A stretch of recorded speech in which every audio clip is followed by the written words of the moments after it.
It's of no doubt that Mineplex has fallen from grace over the years. However, with this passing new year, it's time to once again ask the ever-looming question, what's up with Mineplex in 2023?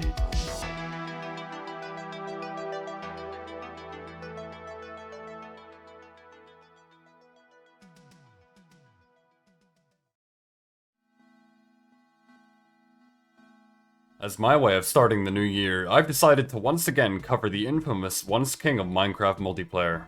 All in an effort to visualize my improvement in terms of editing, writing, and video presentation to both you folks in the audience, and more importantly, my ego. Back in 2022, I did another Mineplex video, but this one is going to be a little bit different. As the original video was pretty much a compilation of my friends and I and the funny moments we had together, I'm gonna be incorporating an analysis that fans of my scripted videos can enjoy, as well as some moments throughout, for those here just for the funny.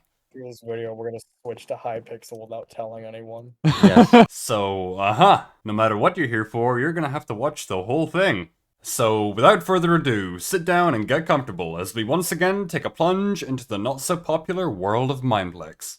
And where else better to begin than first impressions? I'm not gonna sugarcoat it. First impressions were pretty rough on Mineplex's part. Xandar. Before I had even logged onto the server, the player count seemed to be running kind of, dry. But if I am being completely honest, this was more than expected.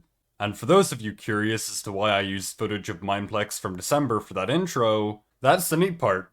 I didn't. Mineplex still had a Christmas-themed lobby on the 30th of January. And I mean, hey, I'm a big fan of Christmas too, but Mineplex is just on another level. But okay, why don't we get back on track?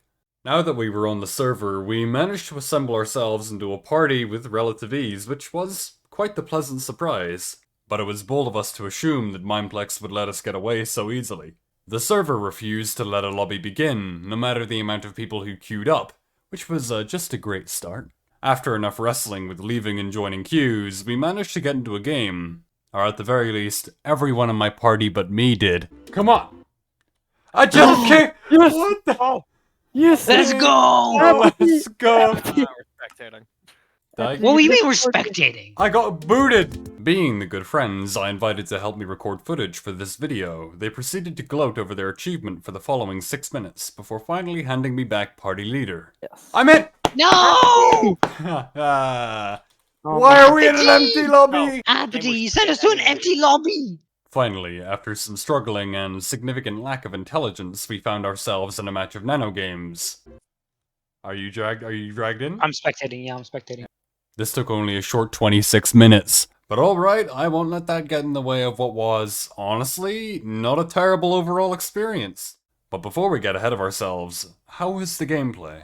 Well, being Mineplex, the only game I got the chance to play across the span of 2 hours was Nano Games, which, accompanied with speed builders, is basically all Mineplex has to offer these days on behalf of low player count.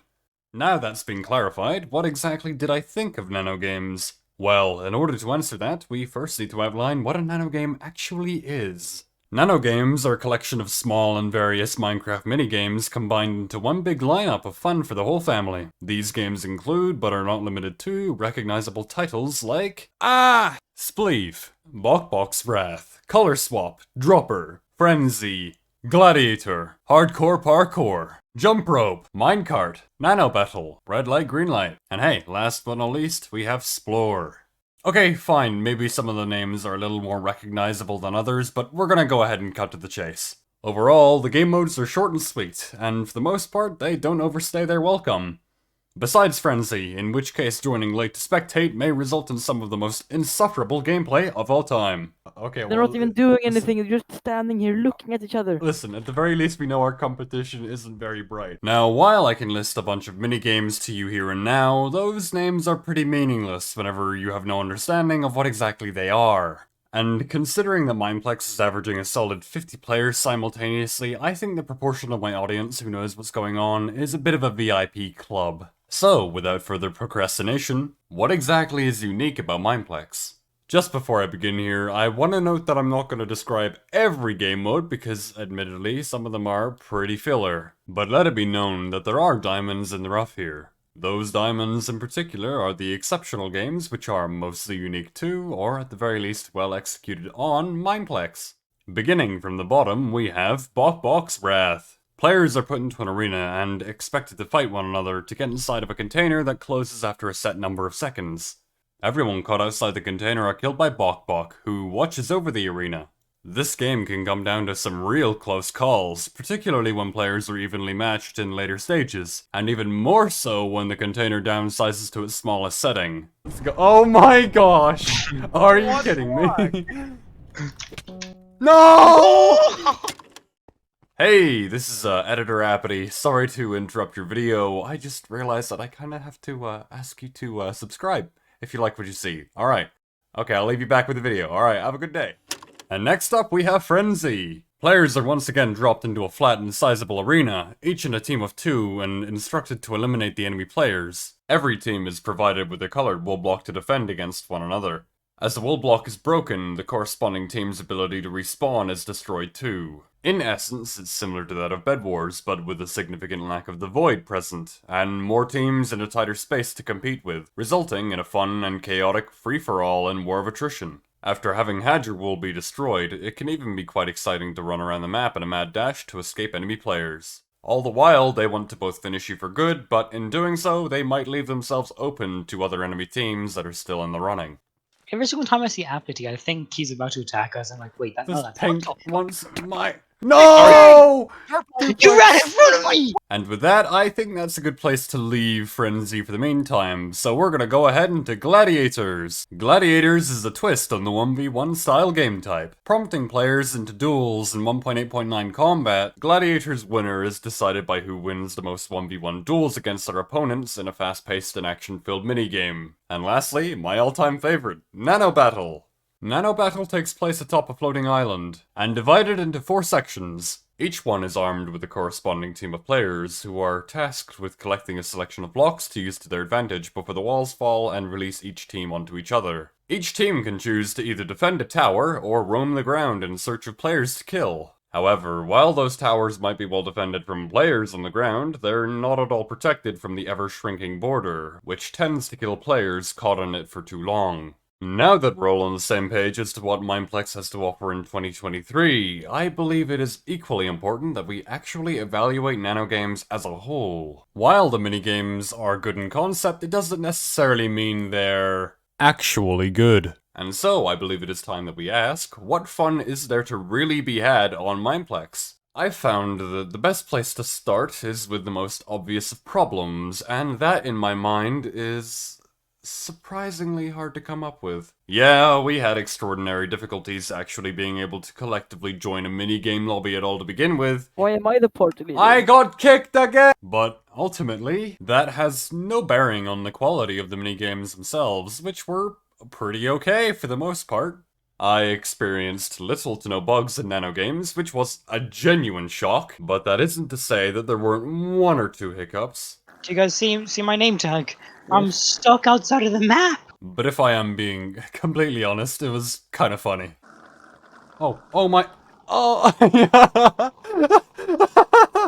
I'm back in the map, let's go! What? And you're gonna overtake me? Oh, and I forgot to mention that while nanogames might be the Mineplex equivalent to the likes of party games, it does have one inherent difference that limits the frustration factor in the event of a bug or mishap occurring. And that inherent difference is the simple fact that this game mode is infinite. Minigames simply keep being recycled and put into play as time goes on, and no end winner is established. Meaning that the game itself can be taken lightly and as nothing more than a method of killing time, eliminating the frustration factor that comes with competition. However, it is healthily balanced with enough challenge to ensure players take the game seriously enough to want to keep playing, even at the expense of my recording. Bastard.